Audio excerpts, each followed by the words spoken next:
I know that there's a wide variation from county to county in how many there are, not only in the number, but then in how many of that number are counted. And we just have people getting treated differently all across the state, and that's a real serious problem when it comes to our U.S. Constitution and its equal protection guarantees. Representative White, you brought up the issue with the elimination of the last 3 days of voting for the prior two elections. If you believe that it's a wrong decision by Secretary Houston, how come there hasn't been a lawsuit filed challenging his order on that so far? And do you expect one before this fall's election? I think that there has been a lot of confusion about that issue. In part, it's such a moving target that it's hard for the parties to a potential lawsuit to come down on, a set complaint. I mean, first we have Houston making his unilateral decision. Now we have the legislature trying to cement in law what is currently very unclear.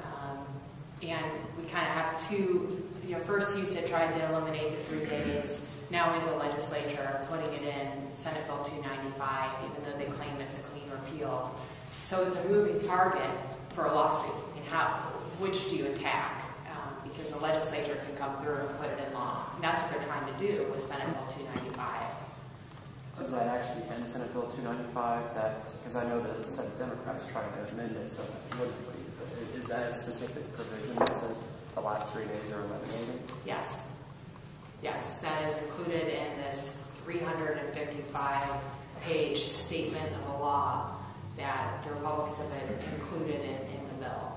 We've passed out, we have our letter available, which kind of outlines our three suggestions to Speaker Batchelder, and the first one is, look, this isn't a clean repeal.